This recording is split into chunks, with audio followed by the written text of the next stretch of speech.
I'm Chronix, and this is Crystal from the Most Extreme Wrestling. And we're here with a requested video from takerdeniro. He wanted to know, he asked us to do our top 10 wrestlers. Actually, he kind of demanded the way he said it. He's like, do this video. But he didn't really specify on his thing, you know.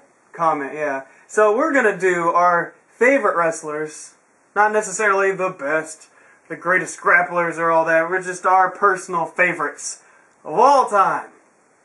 Of course, if you want to know like what we think our best grapplers are, or submissionists and tag teams and all that crap, then well, you'll just have to ask. But for now, we're just doing our favorites, yes. Top 10. Once again, not people that we think are necessarily the best ever, just our favorites, individually, because we have different favorites. So calm down, you know, don't get mad when you hear certain people and you don't hear other people, because this is just personal opinions. People we like. So, what do you got? Well, I see you got some people that didn't even make the list. What's up with that? Well, they had some side notes. So like my first little side note was that, I want to add Vince McMahon because I like him. I mean, because he's technically a wrestler, but he has like really little wrestling abilities. But I like him as a business person, and I think he's funny, and I think he's really, really smart. And he's a great promoter. He's a great promoter, and I think he's just brilliant. So I wanted to have him on my list, but he's not really a wrestler, so I didn't put him on my list. And then the other person was Chris Jericho, who was right up there with everybody else, but I just still didn't put him on the list. But he's right up there.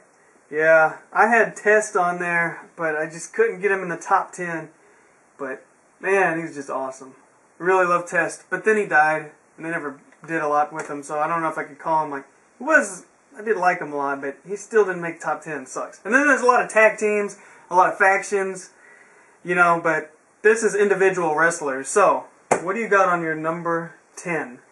For number 10, I have John Morrison, because I really like him a lot, and I think he's bringing like new stuff to the business. So I got him as number 10 because I didn't want to rank him above like more experienced people. Everybody else on my list is much more experienced, but he's still a favorite. All right, for number 10, I got Goldust. Wow. You don't like Goldust? No, I like Goldust. He's not on my list. Oh. So what you got for number 9? Oh, number 9, I got Trish Stratus, because I think she did a lot for women in the wrestling business, you know. She came out, she proved that women could actually wrestle and not just prance around and go, ooh, I'm pretty. So I really like her. She like bust down doors for the women. And she came back to do Tough Enough. Yeah. Who would have known? Should have came back and worked back for WWE. So we're on number 9, and I got the 5-time WCW champion, Booker T. Not only did Booker T just be completely awesome, but he was good in WCW. He transitioned to WWE very well, I think. And, you know, he had a pretty good run, and he had a good time with Goldust, which was very hilarious. And he came back and did the Tough Enough thing, then came back and did the whole announcing thing, which is really cool. And, you know, I gotta forgive him for going to WCW, because now that he's back forgive him for going to TNA. Yeah. But he's back, and he's awesome. Once again, we can just forget the whole TNA thing. Yeah, we can forget that. Okay, so I have number 8. I have Andre the Giant, because he was just cool. I mean, he was huge. He was a cool guy. He was in The Princess Bride. He's a movie star. He's pretty awesome. Everybody knows Andre the Giant. Yeah, he's like a legend. Even non-wrestling fans know Andre the Giant. Come on. Yeah. So that is my number 8. Cross that off. Alright, number 7. 8. No, you're on 8 too. You gotta give your 8. Oh, yeah. I got the British Bulldog. I think he was awesome back in the day. And I really loved those cornrows he had, but then they made him cut it off or whatever. I didn't get that. And then he was gone forever. He went to WCW. Came back in the Attitude Era wearing pants instead of like those, you know, those cool pants he had. I don't know what happened with that, but then he ended up dead. So that was sad, but he was really cool and I really liked him. That's why he's on my number 8. Alright. I have number 7. I have Rey Mysterio, because I think he's cool. I like his style. I like the fact that he is like a tiny man, but he fights and does really well. And he I like the fact, really tiny. Yeah, and as a short person, I feel his pain. So I like that he overcame that. He has a cool lucha style. I think he did a lot maybe for the Hispanic population in wrestling. I just think he's a cool guy. Yeah, and he's done a lot over his career, and he's been around for a long time, and everybody loves Rey Mysterio. You know, WCW is like #1 product, probably besides like Goldberg shirts. I think it was the mask, but it was #1. Because he's cool. And of course, WCW made him take off the mask. But, you know, that's them. We're talking about WCW. You're really on a WCW kick today. Okay, number 7. And a WCW champion. Oh my gosh. The Rock! The Rock is awesome. How can you not love The Rock and be on your top 10? Because The Rock, movie star, he's done more for the wrestling business, probably being outside of the wrestling business, bringing in fans. By the way, Rock's new movie, Fast 5, was completely awesome. We should probably review that. We should. That was a plug. Yeah, plug for a video we haven't even done or thought about. Yeah, till just now. Alright. Number 6. Number 6. I have Booker T. Because I like Booker T. Because he's cool for all the reasons that Chronix just said he was cool. And I think he's a really good guy, like outside the ring. Yeah, I tried to pick people that weren't complete douches outside the ring, because that pretty much cancels people out. Yeah, because then it's hard to like them. Really. I see one on your list that I kind of think that way about, but you know, we'll get to that. What, my number 6? Stone Cold Steve Austin? Not him. That wasn't who I was talking about. Man, Stone Cold. How can you not love Stone Cold? He's just cool. He actually posted a video like on his Twitter account where he's like dancing around, like lip singing to a song. It's pretty awesome. But that was pretty funny. But Stone Cold, I mean, what can be said? The guy like sold gazillions of merchandise, brought WWE through the roof, made them like the sole surviving company. He did do some personal like stuff to the company that kind of sucked. Like he left because of his marriage with Deborah or whatever. Kind of turned his back on the fans a little bit. But yeah, I forgive him. He came back and did Tough Enough, and he seems to be cool. You know, life sucks sometimes, and you got to quit your job. I mean, that's just it happens. This happens. I can understand. All right. Number 5. I have Stone Cold as number 5 because I like him. He's cool. He was like legendary. Like I had to do a report on the WWE, and I was looking at their financials, and like in '98, there's like this huge spike in their revenue, and we all know what that was. 316. And Stone Cold. He's just a legend, and he's just cool. So. Number 5. And he's from Texas. Let's not forget. Oh yeah, I got some Texas people on my list. Yeah. Goldust from Texas. Booker T was from Texas, and I got some other people from Texas on my list to come up. So I'm on number 5. Yeah, you're on number 5. The Game. Triple H. Man, this guy's just awesome. I mean, I don't know, he did DX. You know, he had like a horrible gimmick that could have ended up being like in the Gimmick Battle Royal in 2001, but no. He kept transitioning. He kept changing. He became the Cerebral Assassin. And he had great matches, McMahon Helmsley era. I mean, just boom, just awesome. Then he married the boss's daughter for real.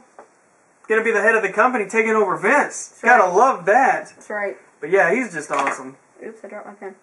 Number 4, I have Edge. I just like Edge. I think he's cool. I like his style and his everything, and I like. You like his trench coat? I love his trench coat. What was your favorite era with Edge? Honestly, I kind of like the vampire thing. You like the Brood? Yeah, the Brood.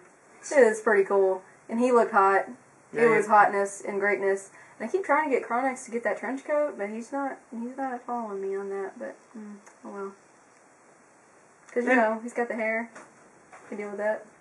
Anyways, number 4. Mr. Perfect. I mean, he's just perfect. I don't know what else you can say. He's just awesome wrestler. He came back in 2002, and he still kicked ass. He looked like he did like 10 years before that. Just great. And so great that they're copying his gimmick with Dolph Ziggler. Or, should I say, Dolph Ziggler with no hair. But whatever. Mr. Perfect, awesome. Okay. Number 3. Number 3. I have Triple H, the Game, the Cerebral Assassin, the whatever, Hunter Host Helmsley, the mini gimmicks along the way. But I like Triple H. I think he's cool. I think he's going to take over the company. That's about all I got to say. And I kind of stole all your words, I guess. Yeah, he kind of did. Number 3. The Undertaker. Once again, just awesome, cool guy, also from Texas, greatness. Don't have to say much about him. Yeah, for number 2, I also have the Undertaker. He's a little higher up on my list. So, I have Taker. I love Taker. I like to watch him. He's cool. I don't like his new song, but I can get over that. Yeah. Number 2. He's got a lot of history with the Undertaker. Also from Texas. Shawn Michaels. I know WWE is going to say he's the greatest of all time, whether he is or not. He's number 2 on my list because I think he's just great. And he came back for the fans after he got over all his drug problems and whatever. Yeah, I like that. And he had a cool run. Okay, now for the number 1. Drum roll, please. Number 1, your favorite wrestler of all time? Shawn Michaels! I don't have a little bear to hold up. Well, I'm sorry. I have a bear. I love Shawn. I like him as a person. Like, I would think I don't know him personally, but, you know, I like that he does. And he came back. He came over, got over his problems. I think he's a good, like, Christian guy. That's cool. You know, I like him a lot. I think and I also think he's an awesome wrestler. He started a lot of things. He wears really cool outfits. Just everything about Shawn. He's a smaller guy compared to that. And he is a smaller guy. Yeah, compared to back then. I just think that he's just overall greatness, and that's why he is my favorite of all time. He's a sexy boy toy. That's right. The Heartbreak Kid. Alright, number 1 for me. I'm going to set Shawn Michaels right here. Dun, dun, dun, dun, dun, dun, dun. He had an awesome match with Shawn Michaels a couple years ago at WrestleMania. This is one I was referring to about personal life, kind of, but you know. Number 1, Kurt Angle. Dun, dun, dun, dun, dun, dun, dun, dun, dun, dun, dun. Dun, dun. Where has Kurt Angle been? He's been gone forever. I don't know. But he's missing in action, I guess. But I guess one day he'll come back to WWE and continue his greatness. He's just awesome. Everything about him is just great. I love his finisher. I love his moves. I love his look. Even though you're not so good about his look. You think he looks a little disproportionate, don't you? Okay, alright. Now look, I have to say this because this is something that I had to point out to Chronix, because I guess as guys you don't want to look, but have you noticed that there are many wrestlers that have gigantic rear ends? And Kurt Angle is the king of the big ass club. I mean, you gotta go watch his match and look. The one with Rey Mysterio is the one you pointed out where he had the line, he had the red and white lines it's like on his pants. The ghetto booty for real. And so like, I was sitting at the match, or sitting in the match, and I'm like, oh my gosh, Rey Mysterio can't jump over his giant ass. Look at his giant ass. And Chronix is like, I never noticed. Hey, so, who's number 2 on the giant ass club? Rob Van Dam. He's right up there. I mean, if you had them in a match together, they'd have to like booty bump and bounce off each other. Oh. So that's just my thoughts on Kurt Angle. That's where he's like the king on my list, is the king of the giant ass club. Impromptu top 2 list of giant ass club. By the way, Rob Van Dam is also the king of the Oversellers Club. Man, you're putting all these new lists on here. That's not even what the video. I like lists, and I'm sorry, but I just got to throw out some Oversellers Club? Is there anyone else close on the Oversellers Club? Not that I can think of right off the top of my head. But Rob Van Dam really flops like a fish. He really does oversell too much. He really does. I mean, it's just a little too much. But yeah, if you have any other requests, anybody, not just this guy, takerdeniro, but anyone on YouTube, please, for us to do a list, because obviously you love lists. You came up with a big ass club, and I'm sure you could come up with a top 5 at least. I bet I'm the only person that has a big ass club in wrestling list. Oversized ass list, oversellers list, all kinds of lists that could be happening. That's right. So, anything else you want to know, please let us know. Yes.